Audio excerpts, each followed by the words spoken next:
Coming up on ECG, Blizzard needs to step up to the animation plate. DC still doesn't know what it's doing. Is that a surprise?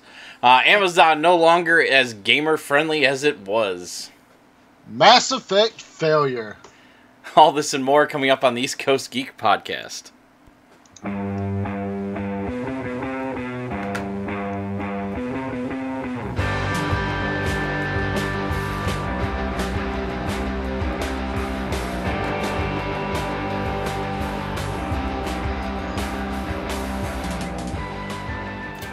Yes, Joshua, we are here. And welcome to episode 110 of the East Coast Geek Podcast for Friday, August 25th, 2017, where we bring you all the latest news on comics, movies, and gaming. I didn't get much sleep, but I'm your host, Jeremy, and with me, as always, is the beautiful and luxurious beard that's attached to Opoo. Yes, and you were about to ask me how I was doing, but since you're sleepy, I'll let it slide. I'm doing pretty good. In fact, speaking of my beard, I actually got a compliment this week on it. Some dude, I was walking out of the building from work because I forgot my coffee mug in the car, so I was getting it. And all of a sudden I hear, "Sick beard, bro," and I was about to turn around and say, "No, it's actually pretty healthy." But no, he's like, "Yeah, man, how long you been growing it?" So I discussed the beard, and he's like, "You taking supplements?" And I'm like, "I'm all natural, baby." I said, "Look at me. I'm just a hairy, disgusting wildebeest, man. Jeez. It comes natural." I guess. I mean, you get compliments on the show all the time. People love your beard. That's probably one of the big draws for the show is your beard. That's true. It's like some kind of hairy fan service. It's not like people come and watch us. Stop auto-focusing, camera. I gotta turn that off while we're doing this. Yeah, people will come in and they're like, roll up, everybody look at the freak, the bearded lady. Right. All right. So let's see. This week's been pretty busy with everything that's been going on, right? Tons of stuff. Let's see. There was Netflix last week, which we both didn't see in time. Did you watch it? What? Defenders. Yes, I finished it. It was awesome. I have not started it at all. It was awesome. Here, let me spoil it for you.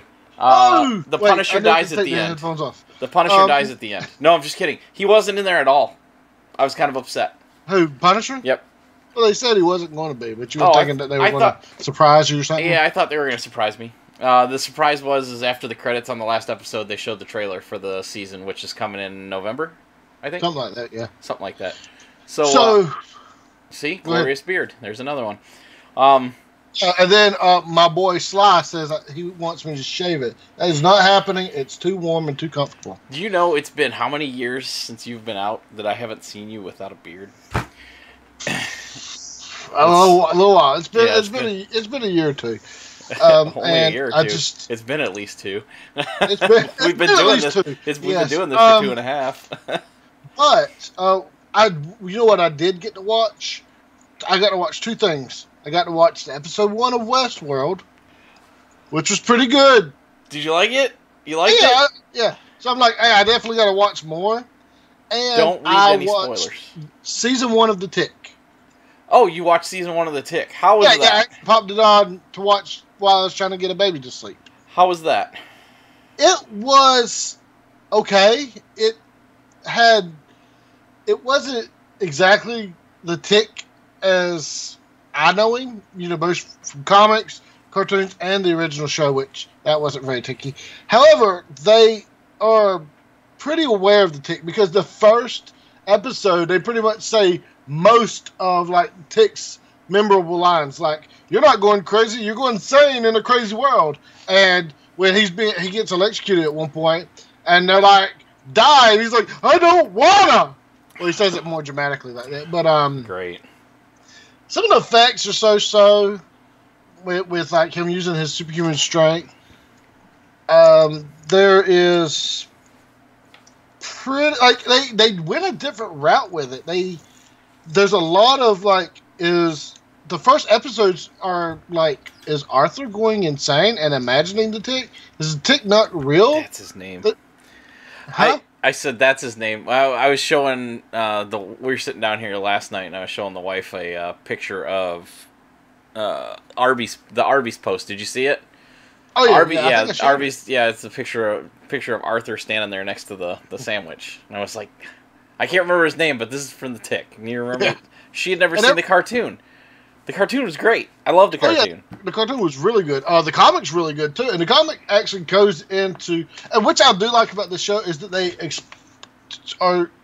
have hints of the Tick more. It's like in the comics, it's a potential spoiler here, folks. In the comics, the Tick is like the Tick, as in he has no secret identity. He doesn't know anything about himself beyond that he is the Tick. And if he loses his sense of identity, he might cease to exist. It's something like that in the comics. I got you. Yeah, it's man, the classicness of the cartoon from when I was growing up. I guess Perry saw that last message I posted.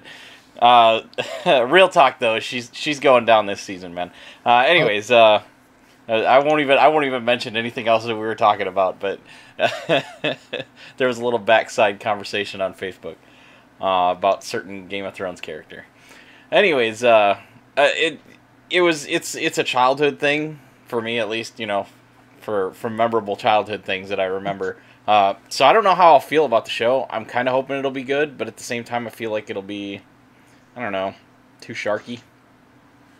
To what?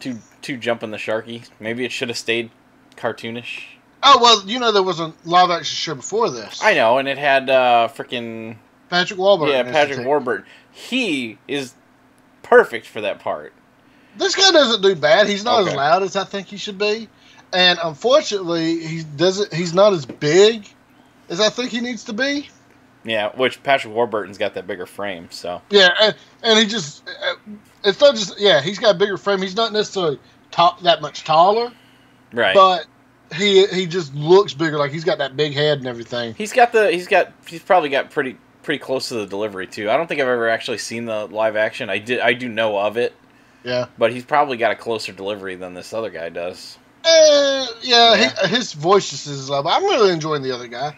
Okay. And I do, and like, I don't know, it's weird. Like, he has like some kind of costume change between like the first and second episode. And they pointed out, like, you look different. He's like, don't know what you're talking about, because the costume is like the Tick's skin. Right. But other than that, yeah, like I said, I watched Westworld. That was really good. And something else happened to me this week. I had bought some shirts. I ordered some shirts months ago, and the other day I was like, I haven't gotten a delivery notice of those yet, that they were being sent to me. And so I get onto Shirt Punch's website, and it's like, we'll be back August 2nd. I said, okay, I'll come back August 2nd. Wait a second, it's August 6th. So I'm starting to look into this more. It was actually like August 15th. And then I'm like, why is everything saying like Nerd Block and Shirt Punch have gone bankrupt? So yeah, so they've gone. In fact, I saw it on Funko's Facebook page that Nerd Block declared bankruptcy and owes $250,000 to Funko. Wow. Yes, and so then like they're barely answering anything on Nerd Block's Facebook page, and they are not answering anything on the Shirt Punch page at all. I went to my card company. I said, listen, these guys went bankrupt. They're going to say they delivered the stuff. They ain't done nothing. There's been no activity on because I was about to take screenshots of like comments and stuff, be like, listen, I ordered something last April, May, no deliveries. Right. You know, so I was about to take, but fortunately my bank was pretty cool about it and just went ahead. I think they refunded me everything. I got you. Yeah, that sucks, but you know, I guess that's the way of things, you know. Yeah, well, I mean, you know, if they were probably asking too much, they were trying to probably put out too many boxes. They had low quality boxes compared to like some of the loot crates. Right. Like every now and then they had a really good box, and so I just buy that box. Like they had the game crate, I think it was, not the game crate. It was like the game box or something. Gamer crate, wasn't it?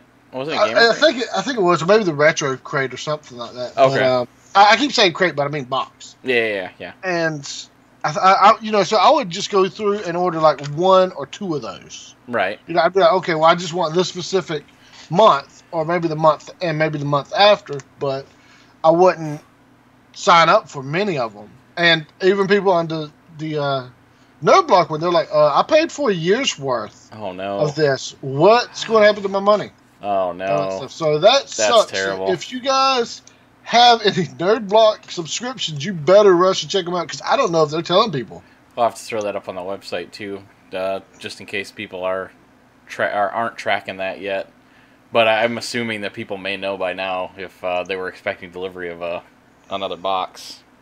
So that sucks. And I just got another email. Did you know about? Oh, Starcade. Do you remember Starcade? Starcade? Yeah. Mm-mm. Where they played like old video games or whatever. I don't remember. Oh, well, anyway, Shout Factory TV and Twitch are teaming up, and they're going to do a Starcade marathon. Oh, okay. And they're going to have special guest segments from Geek and Sundry and Twitch. That literally just popped up in my emails while I'm clicking back and forth on stuff because I have ADD like that. So if you like Starcade, you remember? I know I'm getting off track, but you remember Nick Arcade? Yeah. Dude, that's what. Basically, I think that's what this was. Oh, but man, I missed that show. Those games were cool. They used some green screen technology in that when they were doing those running levels and stuff, right? When they were actually in the video game. Yeah. They used green screen. Man, the best was them playing the games that hadn't been released yet, like Sonic or whatever. I was at Target today, and they had Legends of the Hidden Temple tabletop card game, and what? Yeah, and why didn't you send me a picture of that? I totally spaced on it. I was kind of out of it because my sleep's all screwed up. So I'll forgive you. But that and a Mario card game too, where you flip over the card and it's got an ability or something on it, like the jump or coins or stuff like that. Really weird. Never seen it. Never heard of it before. But all of a sudden, I've not seen anything about this. Either one of these. Target's been doing a really good job of bringing games now. I keep walking past Joking Hazard, and they just started carrying Boss Monster, but I want to see if I can find it for cheaper than $25. Yeah, that's the problem with Target is that their games are very expensive. Even if you go to a freaking game store, it's like that. So yeah, well, that's true. But they do occasionally have really good sales. Sometimes they'll have like 50% off. Because I've been looking for Ticket to Ride. They have one game. It's called How to Rob a Bank. That's on sale for like 17 something. I don't know, but I've got. No, I know. I'm just saying. Every now and then they've got sales. We got Munchkin Adventure Time for like $5 or $6 on sale one time. Oh, shoot, that's good. I love Munchkin. Yeah. I've got Fate Core Accelerated up there, by the way. I've been trying to play that because I've listened to the Modern City from Critical Hit, the Major Spoilers podcast or whatever. I don't know what my dog's barking about. I apologize, everybody.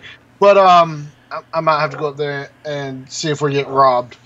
But I bought the Fate Core Accelerator because I've been wanting to play like that, and it doesn't seem crunch heavy because me and Perry used to play D&D if he's still on or if he ran off patent, and it would take you like 15 minutes just to be like, okay, well, I rolled a 15 plus my +2 bonus plus my point 15, and then you have to add it all together. Then I have to do my wife's because she's bad at math. Right.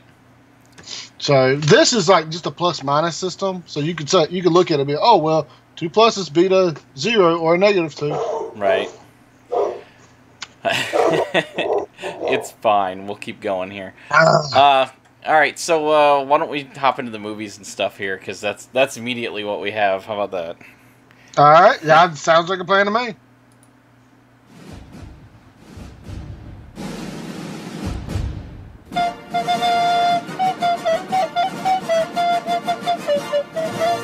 Oh wait, I meant to play the other one because we're with Perry right now. All right, here we go.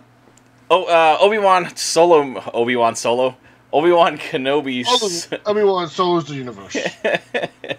Obi-Wan Solo movie in the works. Not a surprise, kind of a thing that we've wanted. We want. Even though you don't. Want. I never said I didn't want. Oh, that's right. Movie. It's because there's no there's no more extended universe, right? So anyway, so this has been a thing that even Ewan McGregor has said he'd be more than willing to do, and he's of the right age to fill in a gap in the universe with a solo movie. And there was even mentions of a solo trilogy. which still would have been great if they, they've got stories. And especially if that little spoiler that got released during one of the last few Comic-Cons about Rey's last name and her sharing the same last name as one Jedi Master. Yeah, I guess they have to try to force that in the canon now, don't they? Yeah, they can fill that in too, and you get that backstory. Wait! I've got it. She's half Kenobi, half Sand People. Oh, Kenobi got with a Jawa. Or a Sand People. Not a Jawa, it's the Sand People guys. Well, there were some dark times on Tatooine. Why do you think he knew how to scare them away? Right? When they came for child support, he did the whole jacket thing. Yeah, so it's an interesting endeavor. It really would be pretty cool. I kind of would rather that than a Boba Fett solo movie. Just because it's Boba Fett and he's probably one of the... Listen, inflammatory statement coming. He's probably one of the most worthless characters in the Star Wars universe. I mean, come on. Okay, guys. Come on. Let's be honest. He really is. He looks cool. He's got like a cool design, especially for the Star Wars universe, which isn't known for that many cool designs. Because if you take Vader like by himself... Can he be considered he looks ridiculous. Right. It's when he goes into action and you see him, he just wiped out half the Wookiee planet with his Force powers. Right. Like in Force Unleashed. I mean, exaggeration. Or the Rogue One scene, or when that guy's, talking smack about his religion and he's like, shut up now. It's his actions because come on. What is it? That's a ridiculous outfit. But Boba Fett did nothing through the film. Boba Fett was a plot device to capture Solo. He's the only person that ever captured Han Solo. As far as we know. You know what I mean? I mean, well, really... Did he really capture... Yeah, he didn't Han Solo. He didn't really capture anything, Caught Han Solo. Yeah, so... Remember he stood up, and another badass Vader moment was when he's like, hey, daughter of mine, there's a beautiful buffet here. And Han Solo shoots at him, he's like, come on, man, that's not fun. That's not nice. Yeah, now, right. Real quick, before we get on to this, because we're on tangent mode, do you think he used the Force to stop the blaster bolts, or did he just let the robot hands do it? He probably used the Force. He probably... Right answer. That is the right answer, because... He put up a little, he used the Force to block him. Force shield or something. Yeah. Force repel. Yes. Because that's so much cooler than just, he stopped it with his robot hand. Right. Yeah. It wouldn't make sense. Anyway, so Obi-Wan. So, basically, it's going to be Castaway, but in the desert, and with Force powers. That's a 20-year movie of him sitting around watching a little kid, be a little brat. Yeah, but, I mean... They go to the Tashi station to pick up power converters. They really needed those power converters, though. They absolutely don't. I wanted to go to Tashi station. They could do some cool solo adventures. They could have him. We keep using the word solo. It's confusing me. Wasn't there a story where I don't think it was a story, but maybe a short interlude or something where they did show that he actually bailed Luke out several times while he was growing up. Yeah. Well, that's what I'm saying. There's interactions that we don't... We have 30 years unaccounted for, 20 years, however old Luke is by the time he's out of Tatooine. What is he? Is he 18, He's 17? supposed to be like 17 or 18. Yeah. But for some reason, whenever I saw it, I'm like, why is everybody calling him a kid? He looks like he's 25. Yeah. When I saw that, I don't know. He just didn't look young, but... So the rumors are also swirling around that they're talking about making a Jabba the Hutt movie. Now, I don't think that's a terrible idea, but not exactly the best idea. I mean, it's the Godfather in space, right? That's exactly what I called it, because I'm a genius like that. I'm more than just a pretty face. But, I don't know. I mean, what else could they do? That's what they'd have to do. But then... They could show him get his tail stepped on again. Yeah. God, that CGI is so bad. All right. How would they do that? Aside from something like that, or him setting up his criminal empire, which Yeah, it was a really disgusting Playboy mansion. Basically. Yeah, but the Hutt dynasty is so big. The Hutt dynasty goes way back. Like, right, yes, but if it's a Jabba Solo movie, time. which I think they can live like 1,000 years, right? Yeah. They should live creatures. Yeah, for sure. I mean, I guess maybe it'd be better for like a mini series or something or something like that. Game of Thrones, but with the Hutts. No, because Game of Thrones. Because then you'd have to get all those dirty scenes in there. Yeah. Oh, great! Could you imagine that? Jabba on a Twi'lek. There's somewhere there is fan art of that, and that's the place I do not want to go on the internet. If it exists, there's porn of it on the internet. What is that? Rule 34, right? Yep. Yeah. What's the subclause that? We actually discussed this at work the other day. Okay. The subclause is if it exists and there's not a porn of it, you have to make it. Oh yeah, I can see that. Great. All right, so you said subclause, right? Great. All right, maybe they just knocked him out, and the movie is what happens after Return of the Jedi. Wait, who? Jabba? He got choked? Well, I mean, that's actually a good point. Is he really dead? I don't know. His tongue was hanging out. I mean, for all we know, that was his fetish or something. And listen, you know what? The sidekick was the real story there. Dude's name was way better than Jabba's. Salacious Crumb. Seriously? With the tail? Yeah, the little vermin on his shoulder. Yeah, that's dude, the one. I love him. He's great. All right, next thing you want to take this one? Not really, but supposedly there's like a live action Jetsons show in the works. Listen, so back when I was a kid, and this was many moons ago. For those of you that are younger than me, ask your parents. But the Jetsons also did some good crossover with the Flintstones for, And one animated movie in like the 80s. Yeah, that was neat though. We're talking about like the Hanna-Barbera 60s with the really lazy animation. I absolutely hated the Jetsons. I could not stand. Man, I wanted a flying car. I don't know why I didn't like them. I don't remember. The Jetsons lied to us before Back to the Future did, right? I mean, we still got our trailer for Jaws 15. Well, that's true. That's true. The thing is, the Jetsons did prove that you would get basically, and so did Back to the Future, where you stick some food into a microwave and you pull out a massive meal. You can totally do that these days. Yeah. It might not pop into looking that good. It might look like goop, but we still got it. I like the second half of your comment here. Love the Flintstones, except for Betty and Wilma. You didn't like two giggling girls that after... Oh my goodness.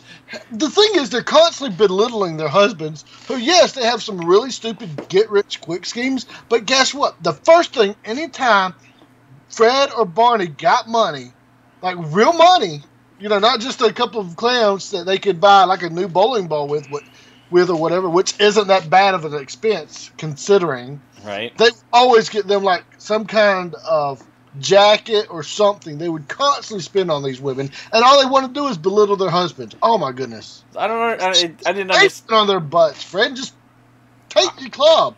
That's so mean. I hated that. I don't understand the whole fashion thing back in the caveman days. Anyways, I mean, weren't they all just wearing loincloths and functionality?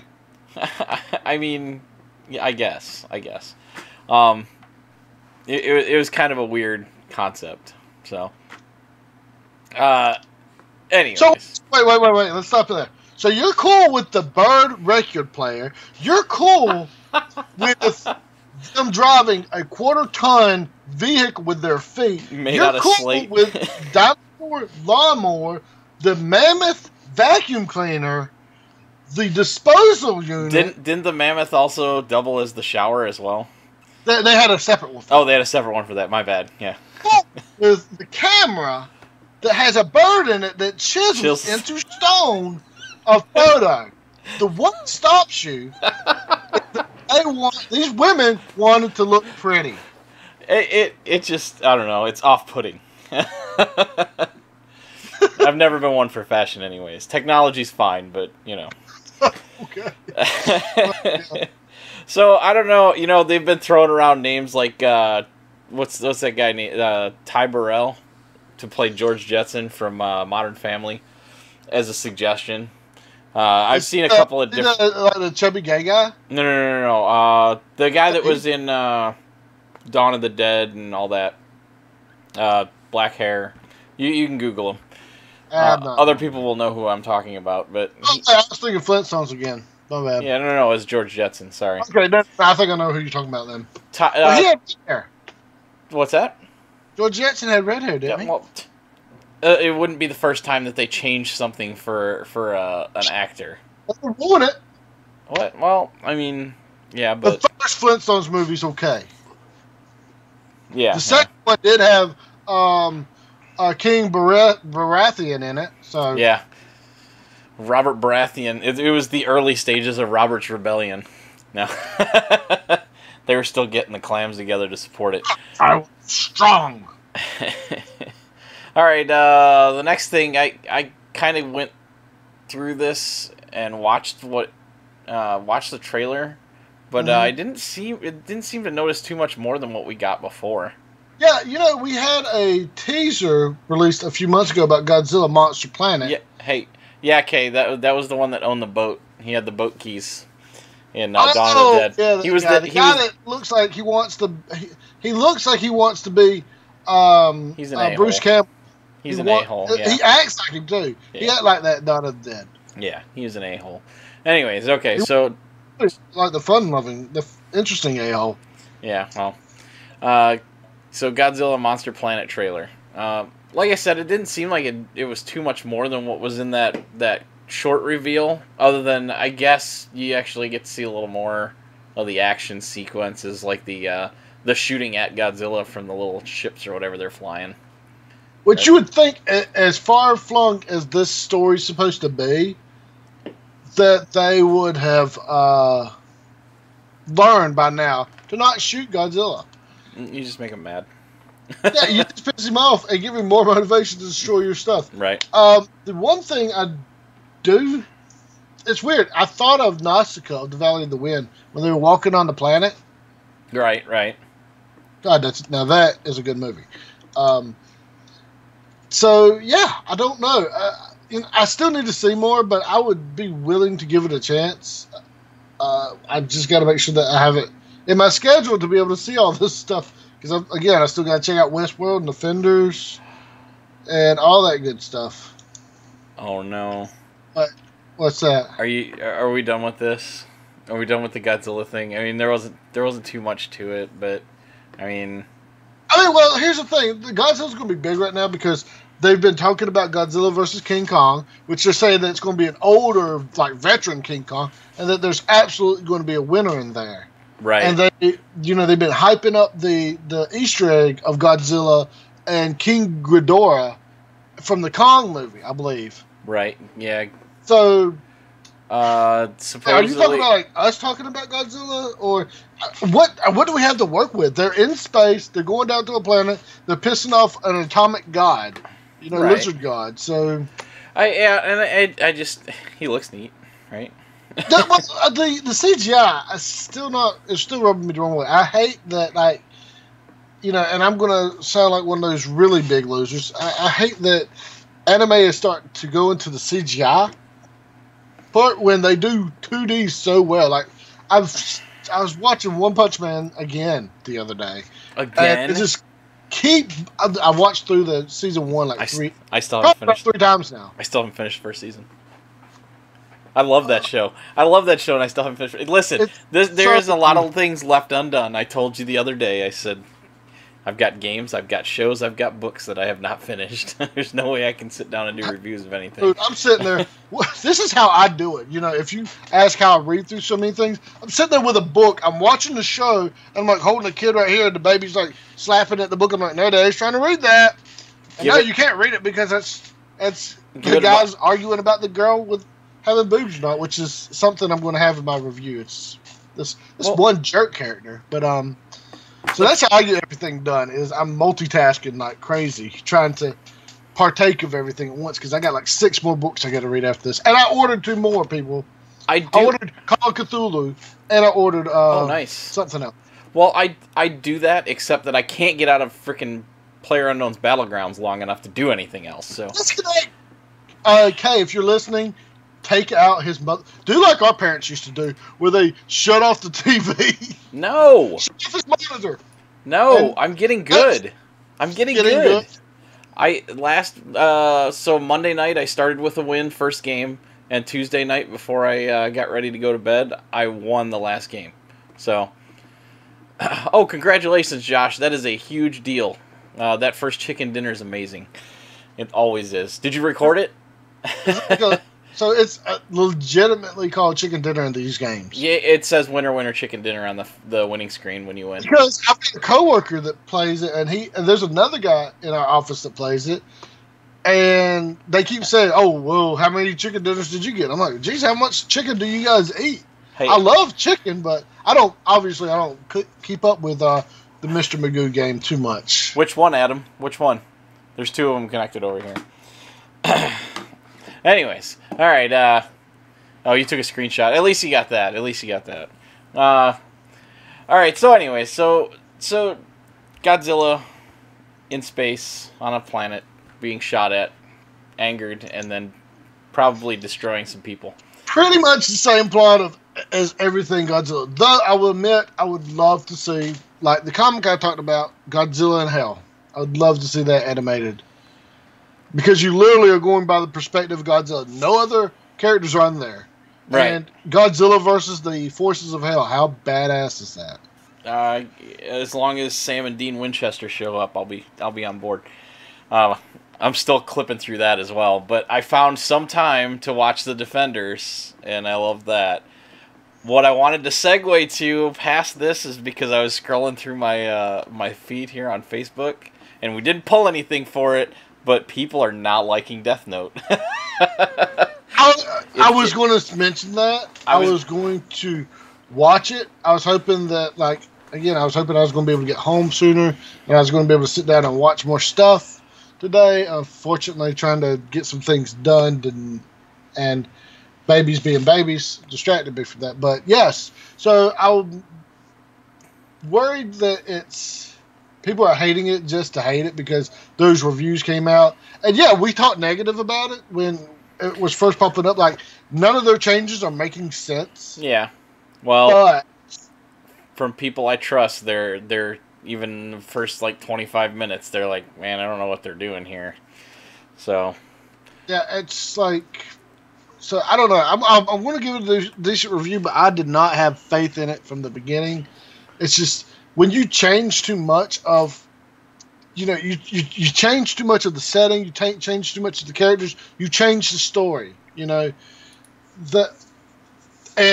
if I don't know, it's just weird. It's like the kid's name is Light and still in the Western one, but that's a stupid name in America. In Japan, that might be okay, but it's still right. Light. That's certain. Weren't you a fan of Death Note, Sly? I don't know if you're the one that was starting to get me into it or somebody was starting to get me into it, but it's really good. It kind of drags towards the end because the guy was padding some to get it to be exactly 108 chapters or something like that because it means a certain amount. Right. Your headphones messing up? Go ahead. I'm doing something really quick. Okay. So for them to just swap that. Oh, that's actually not something we were going to talk about. But yes, this is what happens when you change things too much. First of all, you're rejecting your fan base. Now, if you had made it like a sequel to what had happened in Japan, because more or less a cult sprung up around Light or Kira, I think there was a cult or religious belief around Kira. If they had made it an offshoot of that, and that would have kind of been neat. I got you. Yeah. I would be cool with stuff like that. Sorry, I was trying to catch something really quick because I goofed up on the recording. But anyways, everything we got to start over. Folks. I I mean, I understand some changes, but we're getting back into the territory of Ghost in the Shell. You know what I mean? Yeah, changing things, and they were. And here's the thing: they thought they were being so slick with Ghost in the Shell with the reveal at the end, Right. and everybody, it's like, why did you do that when you should have just had her in it the entire time? Yeah, and that's, I don't know. They made some bad decisions, and I think it's tumbling into the realm of this Death Note thing too. And the problem is everybody's going to be taking away the wrong message, which is the right message is don't change the story and the characters because you feel like it. You know, change them for relevant reasons. Change something because it drags down the plot. Like, if you want a good example of changes from a book or written story, I talked about this today, actually. Look at the movie Jaws and the book Jaws. The book Jaws had a lot of crap in it. The movie Jaws, like, cut away the fat and just kept the meat. Right. That's what you want to do with a film adaptation. You don't want to say, well, this character would probably... Let's just change Jeremy, our movie adaptation. Let's change him to a black guy, an Asian guy. Well, then technically he's no longer Jeremy because he wouldn't have had Jeremy's experiences. Right. How, he would, let's change it from Japan to Seattle. Well, that's an entire cultural shift.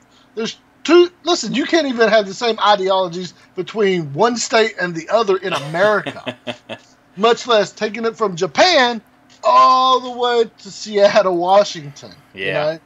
So moving cities can be that drastic of a, you can take somebody from like New York City and move them to New Jersey. It's going to be a completely different type of person.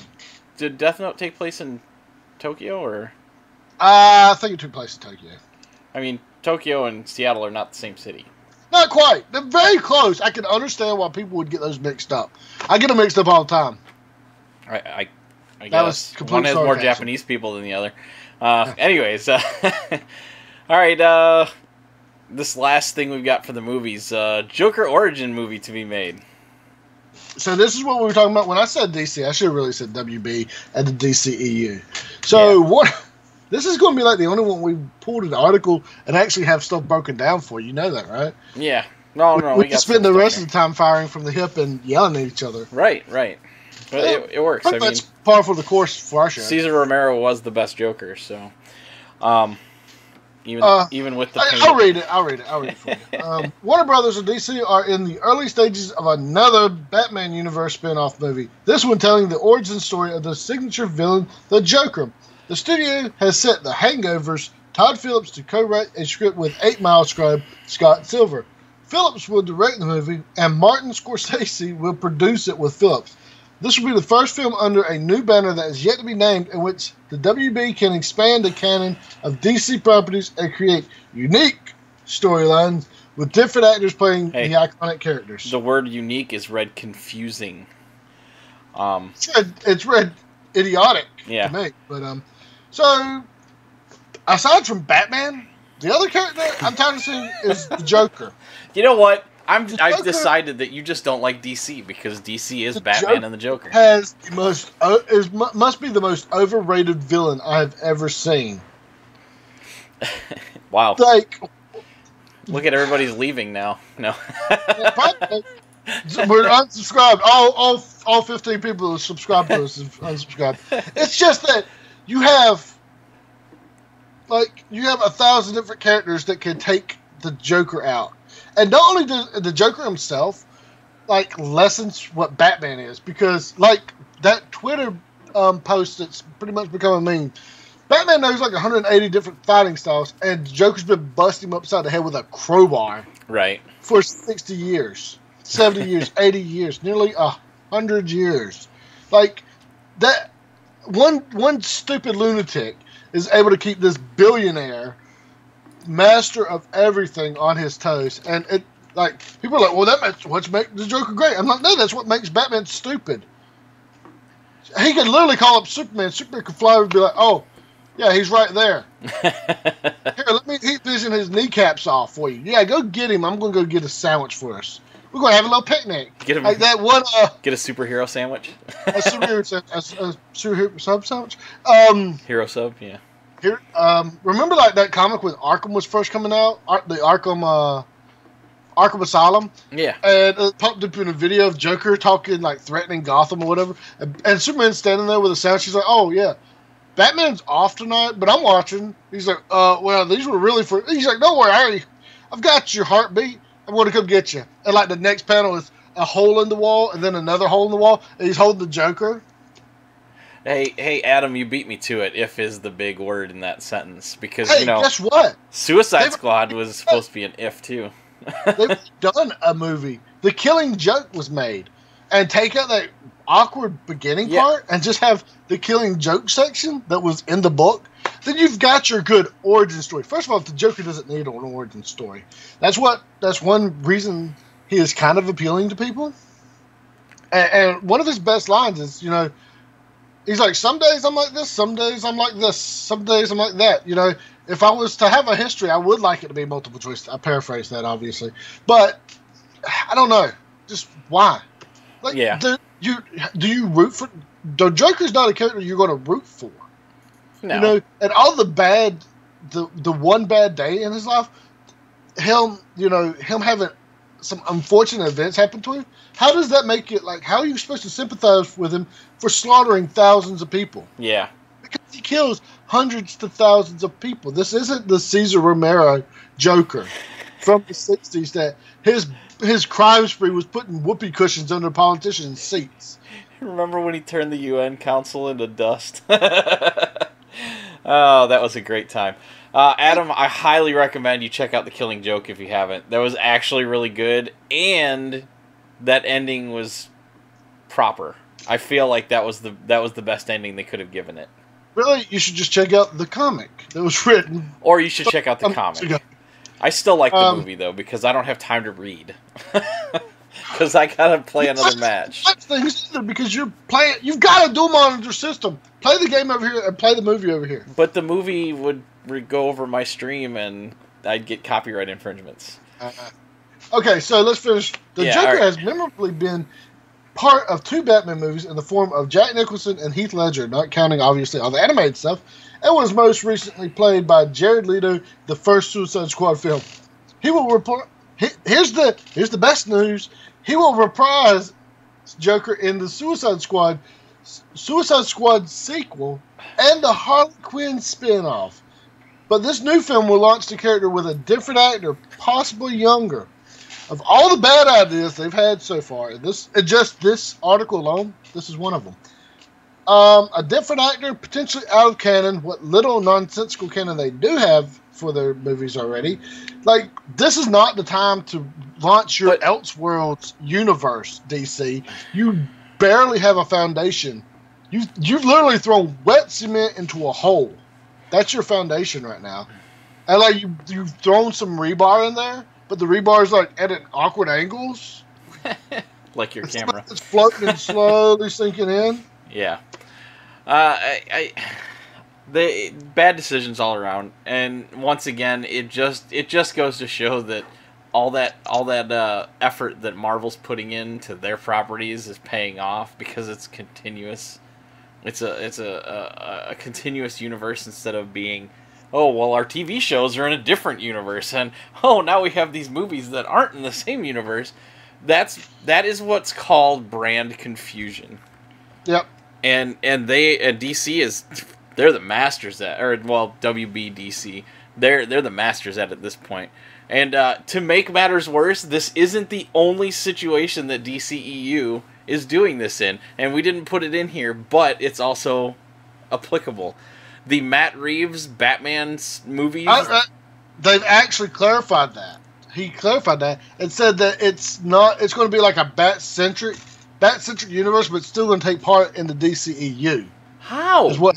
Ben Affleck is not going to play Batman in those movies. Well, that's still up in the air. And I mean, they could. Here's the thing: they could change out the actors as long as it stays within whatever canon they have. But you're just saying that But your counterpoint was that they're using a different actor for this Joker movie. as being a yes, bad but thing. they're gonna have two actors going at Joker at the same time. That's and where the confusion lies, and that was my criticism. But now you have to swap an actor because they, in their contract, they get injured, they get too old to play the character, and it continues on. That's fine. But if you have, hey, we're going to have Robert Downey Jr. play Tony Stark in the films, but when Tony Stark appears in the show, he's going to be played by a different character. Oh wait, no, that's bad. We're going to have Tony Stark being played by Robert Downey Jr. in these movies, and we're going to have Samuel L. Jackson, whatever, just some name, Jack Black play Tony Stark in these movies. But we're going to keep the movies going at the same time, and they're going to have their own continuity, and sometimes they're going to make references to each other. Just like, even though I love the movie to death, I absolutely adore this movie. This is the best X-Men film short of Deadpool. Logan didn't know which continuity it laid in. Yeah. Because it was referencing the new stuff and the old stuff. Yeah, I remember noticing that. That was just like, if they had cut those like little nitpicks out, and just kind of left it like its own thing, like completely separate from everything else, I probably... Oh, it might already be in one of my top 10 movies. I don't know. It's just... Yeah. That's neither. Okay, so here's some other stuff. The intention is to make a gritty and grounded with the Joker. Even the Dark Knight realistic Joker was still... It was like really, really out there. Like, none of that stuff would have ever have worked in the real world. So, having it grounded isn't going to work. Hard-boiled crime field set in the early 80s Gotham City that isn't meant to feel like a DC movie as much as one of Scorsese's films from that era, like Taxi Driver, Raging Bull, or The King of Comedy. So my problem with this, especially highlighting a criminal, is that you, like you said, you can't... They've been done before, but they've always had a good guy in there for you to root for. Like, if you ever watched Public Enemies, you're always rooting for Elliot Ness. Even though Johnny Depp's playing frickin'... what's his face? Was it Dillinger? Yeah. Or Capone, I can't remember. Anyways, Dillinger. Whoever he was playing... he was the star of the movie, but you were still rooting for Elliot Ness to catch him. Yeah. In the Joker, I think you're basically considering a fact that maybe Batman doesn't exist, or Batman isn't really a big part of the storyline, unless they take that avenue. I mean, they can do things like they can show, like, just because somebody's your protagonist doesn't mean he's your hero. He's just your point of view character. Yeah, but movies like that... No, I mean, you had the right idea where you were rooting for T.S. Eliot to catch this guy. However, with them trying to set it as it's because they're going to have it Joker-centric, they're going to have it... The only thing is that I can think of is that they're going to try to have somebody worse in there. But that's the part of the... Suicide Squad did that, right? I mean, but you're not going to... I don't know what... The Suicide Squad didn't do anything. They didn't know what they went. Okay, they had a supposed big bad guy. They had their own supposed big bad guy. But why do that with the Joker? The Joker's not not going to have a change of heart. He's a psychotic killer. Or a exactly. Psychotic criminal. And the thing is, with it being an origin story, the Batman can have at least you can feel sorry for Harley, because she's been brainwashed. Well, they're trying to make it into a love story. They're trying to make it into It's not a love story. Bonnie and Clyde. That's what they're trying to turn the Joker into. That's what their movie is going to be like. And it's not. It's a very dangerous, abusive relationship, and nobody in their right mind should want that kind of relationship. At least Bonnie and Clyde If you want to be an eccentric pair of lovers, and I'm sorry for cutting you off, but this is really pissing me off. The Joker's a psychotic murderer. He drove this beautiful, gullible woman insane and turned her into a psychotic murderer as well. And then he beats her. And in the comics, it's implied she's not even the first Harley. That when he gets bored of him, he kills him, finds another woman, drives her insane, and turns her into Harley. Right. Okay? Is that the relationship you want? No. If you want to be like the eccentric, crazy lovers, Gomez and Morticia There you go. They absolutely adore each other. They absolutely adore their family. They're both confident individuals who are capable of standing on their own, but will always be there to support each other in moments of weakness. And they torture each other. And they're eccentric. Yes, okay, so, but the thing is, it's consensual. It's absolutely consensual, quote-unquote abuse, torture, kink, whatever you want to call it, but it's completely consensual. If they didn't have their quasi-immortality, and if the moment Morticia or Gomez said, ouch, this hurts, I do not like it, the other one would stop and probably bawl their eyes out. Right. Yeah, I don't know. So it's just, I don't know, it's just my thing is, Yeah. You don't want that kind of romance. You want to go kill your girlfriends when you get bored of them? That's the worst type of player. Right. You're supposed to leave them emotionally broken for the next guy, right? Right. That's totally an alpha thing. That's right. Also completely sarcastic people. So you don't. Yeah, so if you have Harley as a point of view character, and she's suffering from the consequences of the Joker, and that would actually be cool. That would actually be kind of a sympathetic story. But that's what we had in Suicide Squad. It is what we have in Suicide Squad, and we've also had it done better in the animated shows when the Joker was going to blow up the city and leave everybody. Remember that episode? And so Batman got her to team up, and then he convinced her. He's like, yeah, but this means that Two-Face is going to die and Poison Ivy. And she was like, she said, wait, we can't leave our friends. And he was totally going to abandon her friends. And he's like, what about your hyenas? She's like, my babies. You can't leave my babies. And then she ends up kicking the Joker's butt. Really, the best Joker movie there's been is, and he wasn't even in it that much, was Mask of the Phantasm. Oh, that's a great movie. That to me is the best Batman film. By the way, I saw you got a figure. Oh, you saw the Phantasm? Oh, you absolutely. The moment I saw that, like, I love. Let me tell you, Feet of Clay and Heart of Ice are probably two of the greatest animated features. I don't even know what you would call them. Like those two mini episodes or two-parters are probably some of the best animation and story ever put to script or paper. If you want works of art with superheroes, those are works of art. I wonder if my mom still got our old VHS tapes because I think I've got mine. I had Mask of the Phantasm on tape. On VHS tapes, guys. If you're too young, ask your parents. I know they're still around, but you know.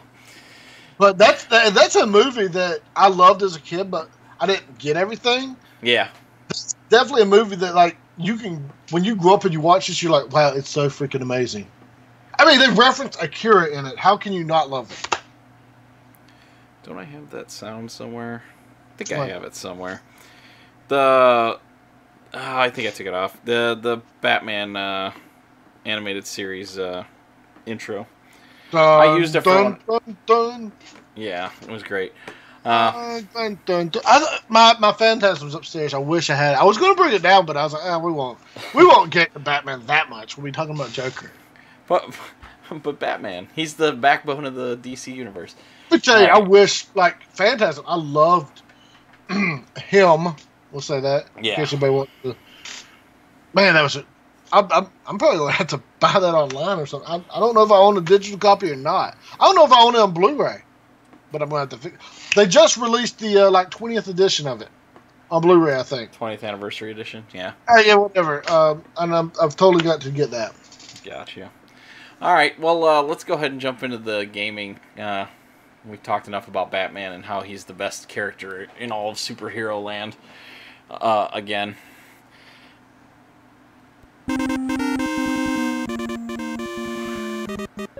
Sorry. That might have been. He does actually have probably some of the best video games. So, well, let me put Arkham Asylum, Arkham City, Arkham Knight. Batman Returns. Hello. NES, right? I think it was NES. I actually never played that for the NES. It was terrible. It was terrible. It's probably the worst Batman game. That's why everybody. Well, it was the only one. Really.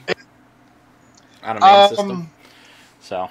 I don't know those ones from the not 64. Video. Was it? Was it the GameCube? They were pretty bad.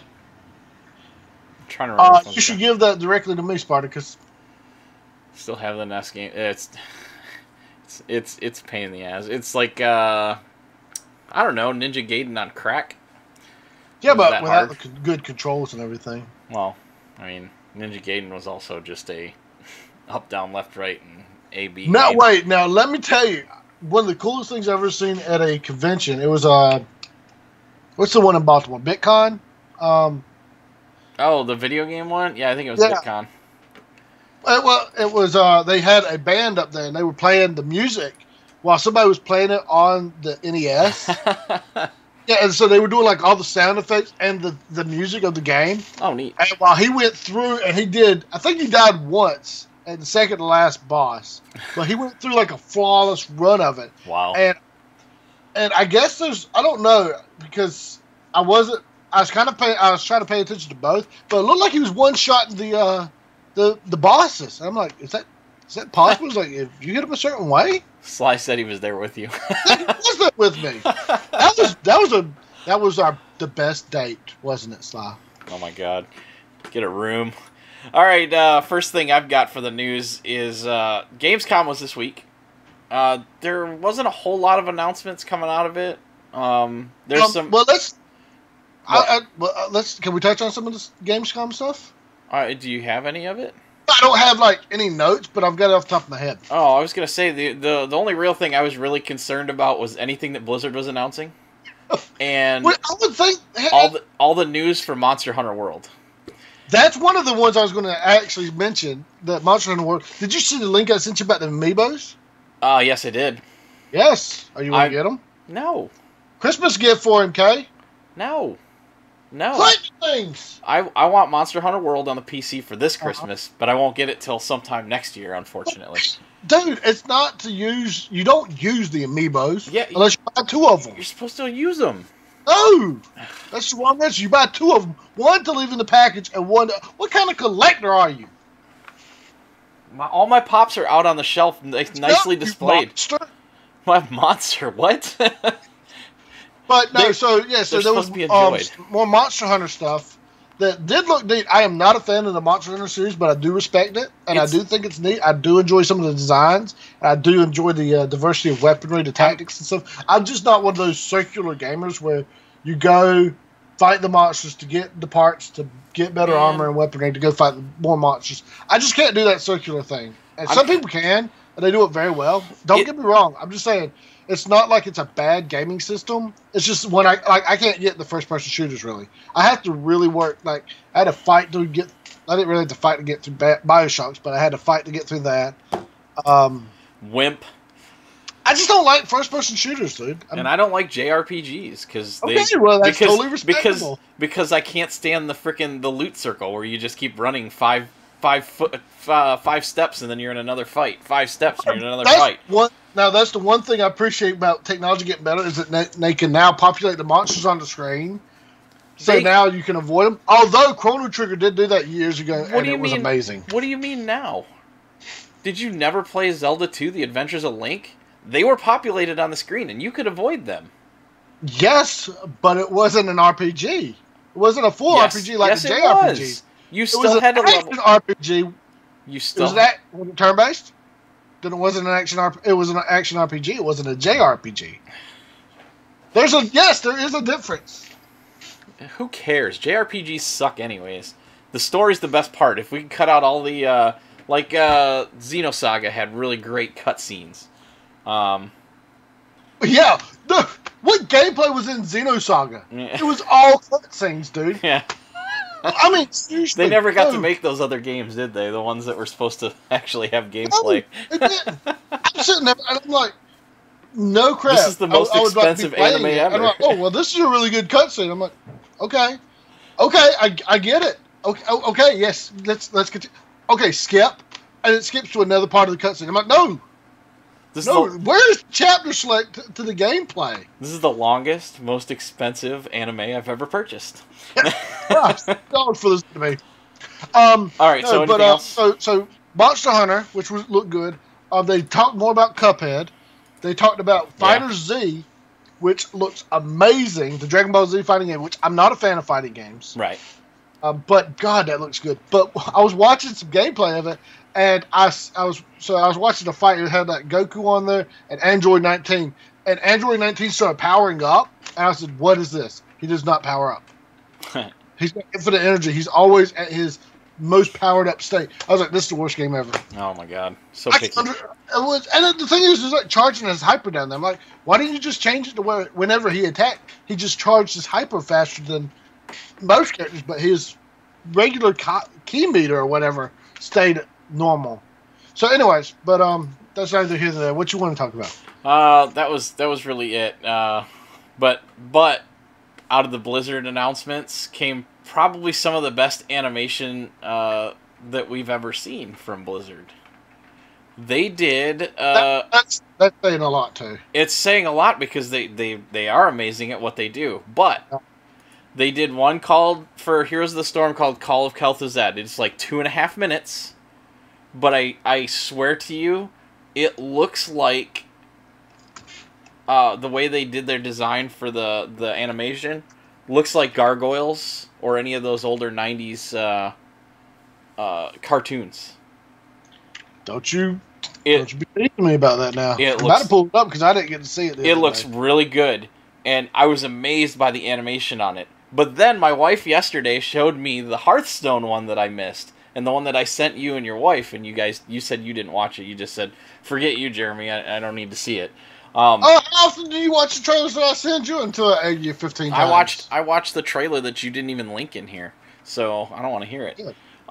Anyways, so the Hearthstone one is a musical, and it's like 5.5 minutes long, and it's a little girl who gets pulled into the tavern for Hearthstone, and the innkeeper's there, and a bunch of the well-known generic characters are all there playing Hearthstone and singing, and the animation is great and cute, and my wife's like, they should make this an hour and a half long and release it as a movie, or make it 30 or 20 minutes and release it as a TV show, because it's amazing animation, it looks awesome, and they could totally tack on a story.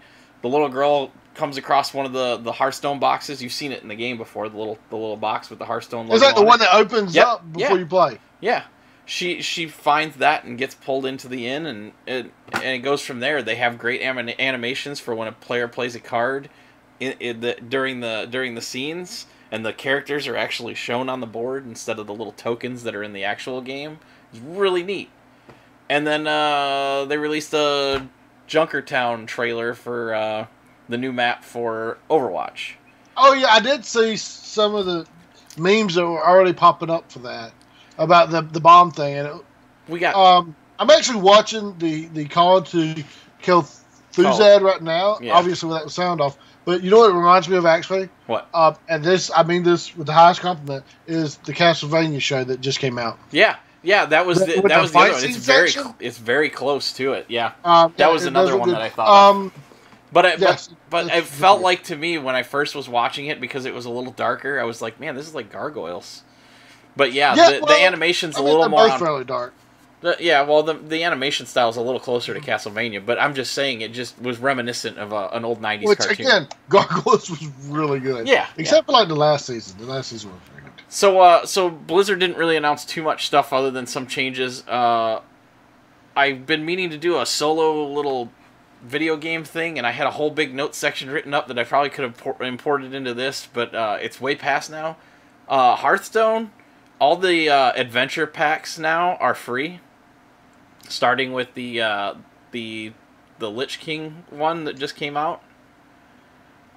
So you can play the modules just solo play, not against people, and the solo adventures, and without paying, because they used to be like $20 or whatever. Yeah. So they've decided to go free to that because I guess they're making tons of monies off packs. I mean, I watched some streamer opening 2,000 packs of cards. Or 1,200 or something like that. Whatever. It was a lot of cards he was going through. And if you log in, you get 3 free packs from the new expansion too. So, but anyways, they need to step up their game. They've been doing amazing on the Diablo 3 videos throughout the game were amazing. The World of Warcraft ones are amazing, and those are done by they used to be done by a small team, and I think they're increasing their size. They've been pushing out those Overwatch shorts, which they also released the one about May. Make it as sympathetic and sad as you want, Blizzard, but that doesn't change the fact that everybody that plays May is stupid, because every time I played Mercy and I was rushing to heal people, my team's May would shoot up an ice wall in front of me and let everybody die. I hate May. Did they... Also, by the way, the Junkertown trailer, it looks like a Looney Tunes short. Right? Yeah, because they just drop in there and stuff. Yeah. Yeah. Now, the con to that is the really good May players will actually, like, pop Mercy up on the wall or pop the person who's hurt up on the wall so they can't get hurt right away and Mercy can heal them. Well, I've never played a good Mercy. Yeah, well, you don't play it. So I never played a good May character. No, I just quit. I was like, I can't work with these people. Well, you should play on the PC. It's better with a mouse and keyboard. Anyways. I do like playing Mercy, though. So you're saying that there's Mercy changes. They took her mass heal back, or her mass res. They took that away. I haven't even looked at the changes. Like I said, I didn't go through every little thing that came out for Gamescom. Kind of busy with work and stuff like that this week. So, but I mean, they are knocking it out of the park with animation. Yes, and we've actually discussed this before in the show. He's like, I like to go through and I like to watch all the cinematic trailers for WoW. Yeah, they're amazing. Watch them evolve. Do you want even the old ones, like the ones from years ago, still hold up in comparison. Did you play Warcraft 3 or no? Huh? Did you play Warcraft 3 or no? I did not play Warcraft 3. I'm talking. No, I know. I'm just saying the thing that was set up in Warcraft 3 with Arthas as the Lich King, when they released Wrath of the Lich King, that intro, even to this day, that intro video where King Tyrannus is talking about Arthas and how proud he is of how he's growing up, brings chills. Because I know what happened. Yeah. Because, spoilers, he killed his dad. And that whole battle for his soul that happens even throughout the expansion and towards the end when you defeat the Lich King and everything that occurs there, even King Tyrannus shows up at that point too, when Arthas is finally free of the Lich King's grasp. I did play that. So fight. Chilling, and it's great. It was a fitting end to something that they set up a long time ago in a darn real-time strategy game that had such a profound effect. And like I said, reading the Arthas book just added more to that. They've got so much stuff they could work with that it's like I want them to make another Warcraft movie, but you know. Okay, well, we've discussed the Warcraft movie on here before. Their mistake was doing live action mixed with CGI. They needed just to stay with the CGI. And the other thing is that, especially because WoW is like the one out of all of the freaking lore out there, of all these different genres, WoW is the only one that makes the orcs, or the ogres, whatever you want to call them, sympathetic. Yeah. And my favorite example of this... Orcs are trash. Sorry. Is the Mist of Pandaria reveal trailer when the Horde and Alliance guys are fighting, and then they turn focus. The Pandera comes in and beats the crap out of both of them, and they team up again to fight him. In fact, he even hands off his pointy stick to the Horde, and he just grabs it. It's like doesn't even think about it. It's like, yes, let's we got to take this guy out. So sorry. So it just sucks that like miscommunication through all their lives is what's keeping them from being serious allies. So I've heard it more than once on more shows than I care to count that I listen to, and I think their assumption is right, and a lot of people are claiming that Blizzard is the Disney of gaming. Yeah, I totally agree. I totally agree. I don't like everything Blizzard does, of course, but I don't like everything Disney does. But I think if you could put some of those trailers up against some Disney shorts, yeah, and Blizzard's might actually win if you put two of them together. Because, I mean, there's a lot of them that do stand, that the trailers can stand on their own. It's like little short stories. Maybe you pick some of the Pixar ones might actually beat out the Blizzards, depending on which one you choose, of course. But I don't know, and I think they're really wasting some of their potential here. And they've talked about doing an Overwatch show and an Overwatch movie. Well, but that was. I want a WoW. I want a WoW show. They have. I want to see with this CGI, this level of CGI. Pixar sadness wins all. the one with the one before Big Hero 6, the spaghetti one was cute. The Hawaiian Islands. Oh, the doggy one, yeah, the dog one with the baby. Yes. The volcano one that was before. Which one was that one before? I saw that one. It was the Feelings one. What the hell was the name of that one? No, the one before. Wait, no, which one was? I don't know. No, wait. Okay, the one before Moana was the one with the guy with the square head. Okay. So the one I didn't see Moana. You're thinking of what was it? It doesn't matter. It's Inside Out. Inside Out. Yeah, that was it. So. No. Right. Oh, by the way, which we said in one of our episodes the other day.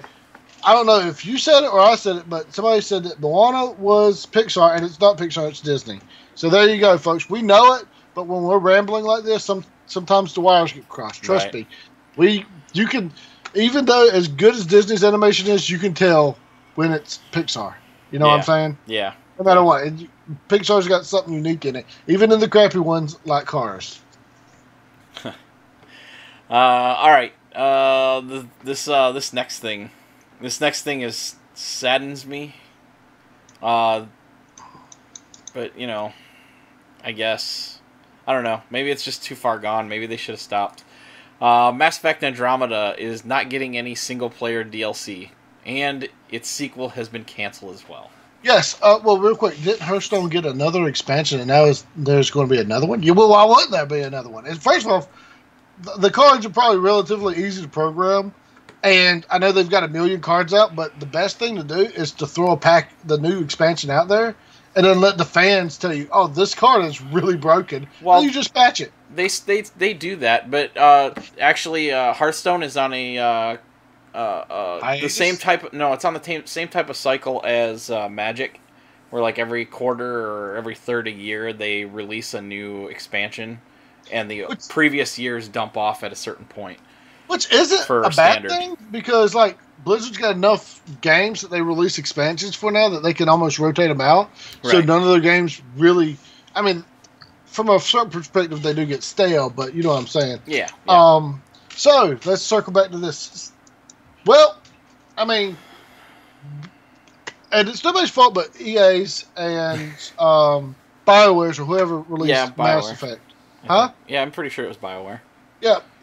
It's maybe if you had hired a real development team, or real writers, I'm pretty sure one of the writers they hired for this game was the one that was complaining that, and forgive me for this, but she was saying virtual rape, as in like these video game characters teabagging each other, is the equivalent to real rape. Yeah, she was one of the writers, and I bet you she's the one that wrote the line. You can't call yourself a Pathfinder if you haven't Pathfound at least once. You know what my problem with this game was? What? I think the story genre is getting a little long in the tooth. More often than not, I skipped a lot of dialogue playing it. Well, it gets tedious to every 5 minutes you have to choose what every character says. Yeah. And the worst is when they just give you like a generic, not even a generic, but it's supposed to be a synopsis of what they're going to say. And you're like, this says witty response. And then they shove a gun in their mouth and shoot it. It's like, that wasn't witty. Yeah. That wasn't witty at all. Witty response. Yes. I want to, I'm telling you, Matt, not Mass Effect, Fallout, not Fallout 4, but the other Fallout games, and I guess the Skyrim and Oblivion ones, did the best where they say, this is exactly what your character's about to say. Yeah. And this is the chance you have for it to win. Oh, guess what? If you don't know how to read words and you don't know how to read, numbers, we color it for you as well. They should write it like The Witcher 3. Well, first of all, they don't have The Witcher 3's writers. I mean, The Witcher 3 still holds up to this. Right? I mean, it's only a few years old, relatively speaking, but it still looks better than most of the modern games that are coming out now. Not to mention the fact that the DLCs are basically full games on their own. Yeah, absolutely, yes. They are full games. They didn't have to spend their entire time patching the game over and over and fixing what is college-level animation issues.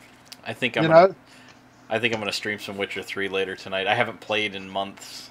I need to get back at it now. Do you know what I bought the other day that was on sale? I bought the Dungeons and Dragons Chronicles of Mysteria. It was on sale. Oh, book?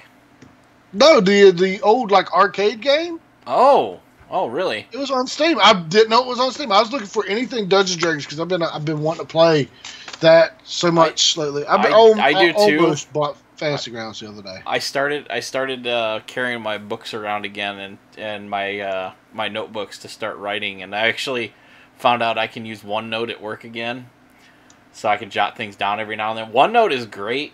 Microsoft's OneNote, the app on the phone will pull up the notebooks. It's all synchronized and all that, but you can pull it up through the browser, and the way they have it set up where you can put in tabs and sort things, like I have for that one campaign I had started writing, I have the map of Faerun, and then one of the other tabs I have a lower map of the Sword Coast for a focus for that area and stuff like that, and then broken down into sections, the characters you guys were supposed to be playing, the chapters I started, the hooks, everything. Well, if you've got some writ, we need to get on Roll20 or something. Yes, it's not writ yet. Well, and I got ad-lib it. And I got another idea for another one. So well, I've still got my idea. I've got 2 or 3 sessions worth typed up, and I was going back and saying, well, there's a chance that they do this because I like to play the what if game. So I'll sit there and be like, what if they do this? What if they do this? What if they do this? I mean, I was typing out backstories for NPCs and stuff, and I was like, okay, well, they've got an option to fight it or not, huh? That's good development for a campaign. So. I mean, I want to show you my notes, but I don't want to spoil it if we ever get around to doing it. I want to run the Curse of Strahd. That's what I want to run. But I think I gave that to you. Yeah, you did. You did. Okay. Listen, I like that whole because and we will if we have to do it Skype, which I'm totally cool with. I will absolutely play or Google Hangout or whatever. We need to do something and stream something. Maybe we'll have to get a bunch of people together and figure something out. I know. Our buddy Greg, he and a couple other guys, they play a lot of D&D, and actually they're at their session right now, so that's why Greg's not piping in. He said he'll be busy till about 2 this morning. I don't know if I can handle those long of sessions, but Sly will play with us and everything. We can figure something out. We'll figure something out and get something going. Let's finish this up, though, because dinner's waiting, man. So what they did is they spent all their time patching basic stuff that should have been done when they produced the game. Exactly. Hello Games, No Man's Sky. Look, I'm playing the game now a year later, and it's actually better than it was before because they actually put in the things they were supposed to. Yeah. So, but and the worst part is that they've come back and started blaming the gamers. Oh well, the criticism was too harsh. You released an unplayable game. The game was criticized because the game was trash. Yes. Listen, gamers will play anything. There is a game on Steam called There's Poop in My Soup, and people are streaming it and laughing and having a wonderful time with it. Slither.io gets played on streams. Okay. You want an example? You want an example? Mass Effect Andromeda creators, EA and BioWare, play a game called Stardew Valley. I have more hours than that than I do Mass Effect. Because when you boil it down, that game is about nothing.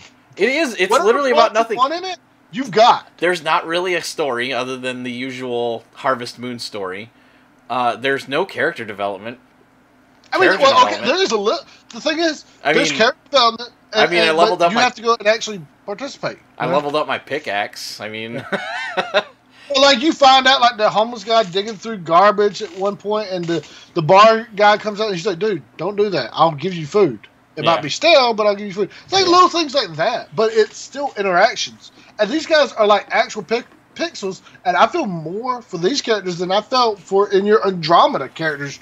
These big, wide-faced looking creatures. What else? There's I Am Bread, where you play a piece of bread trying to get toasted, and it is fun.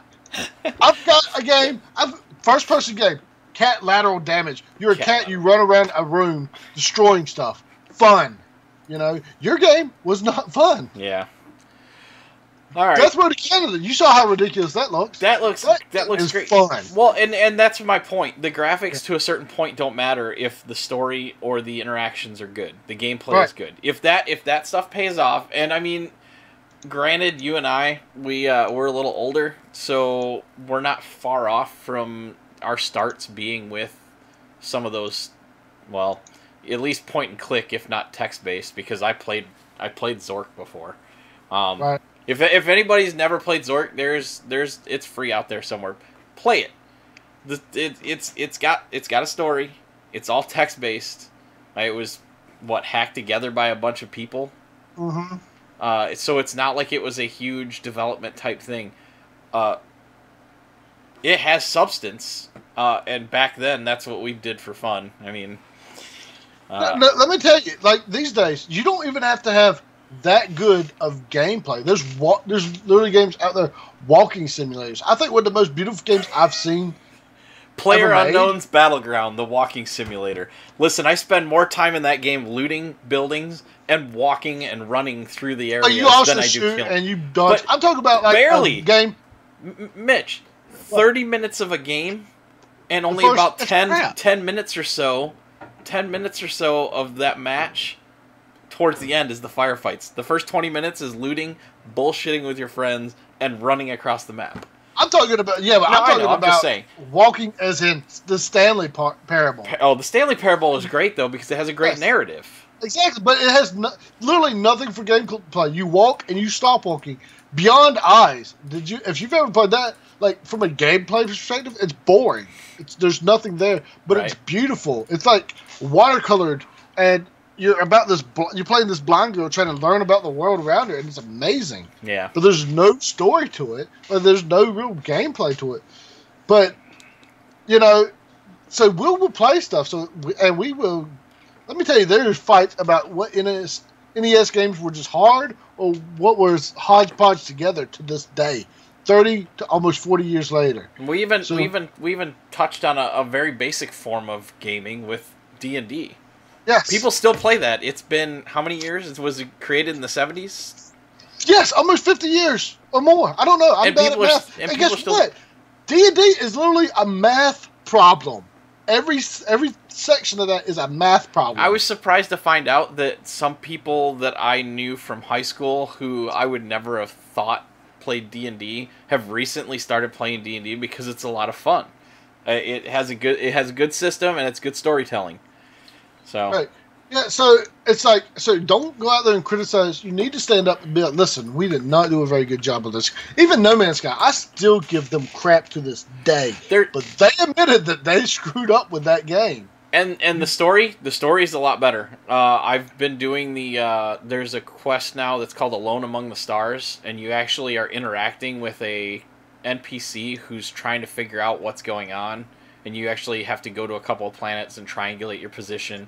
Go back to this big tower, climb up there. Like it looks a lot like the Zelda towers from the new game. That's wild. Yeah.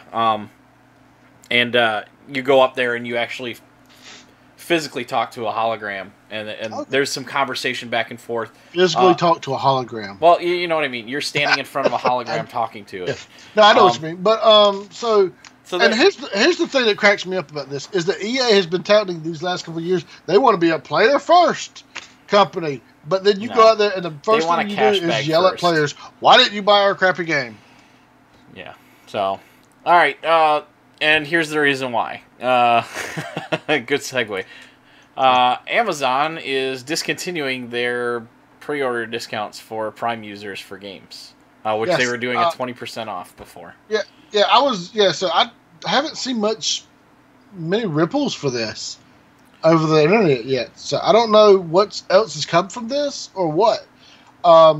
But Amazon is no longer gamer friendly territory, as the Media Jack has officially ceased giving discounts to Amazon Prime members. Originally, when you signed up as a Prime member, you would get a 20% discount on all video game purchases, regardless of system, release date, or developer. However, as of Thursday of this week or last week, I forget which one, it appears that option has now been taken away, and games of any kind are being sold to Prime members at full price as listed on their website. Members and other websites have noted that the 20% discount is still on pre-orders at this time. However, anyone who was utilizing Amazon as a resource for physical game purchases, which you know I love to do, you saw my Sonic box right there, and you saw my pictures.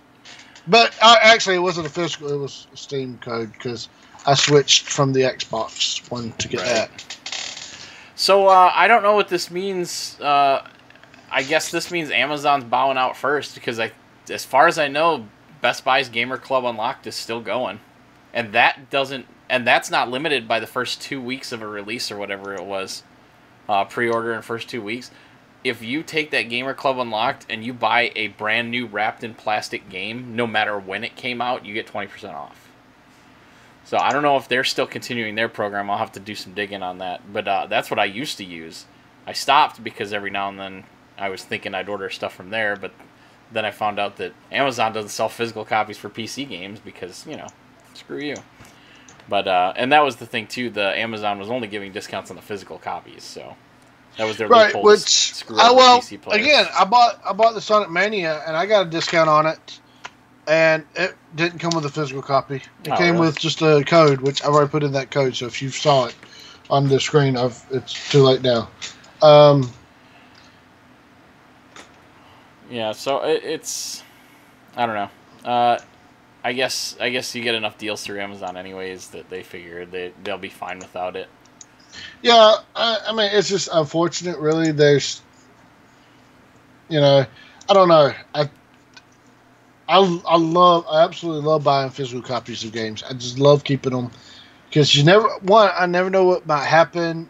For some reason, Steam might shut down. Right. For whatever reason, my hard drives might crash and Microsoft might get bought out, or they might somehow lose contracts and retroactively start wiping stuff from systems, which we have seen a couple of times before where they've tried to pull games from hard drives. And right. I mean, Sony, remember Konami was trying to erase PT from existence. Yeah.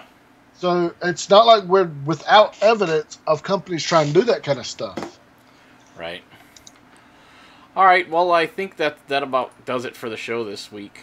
You think? Oh, jeez. I mean, we've covered plenty. We hardly talked about anything, but we talked so much. Yeah, for sure. Which, I guess the quality of our character. I don't know if it's good quality or bad quality, but whatever. We have people tune in, so right. Yeah. All right, that's all we got for you this week. Thank you for listening, and for those of you who joined us live on the stream on Twitch or on YouTube, thanks for showing up. We appreciate the interactions for sure. It makes the show that much more interesting. Please leave us feedback on our shows wherever you get them from. And don't forget to check out our Patreon page at patreon.com/StasisGeek. And I'll post that in the links or in the chats for you. Anything you can do for us, we greatly appreciate it. Help alleviate some of the monetary burdens that we pay out for the show. And also allow us to do a lot more things like Mitch just did an unboxing for... Yeah, I did this bad boy. And he fell apart. If you watched it, it was just terrible. And I'm planning on doing this other one, the Sergeant Frog one.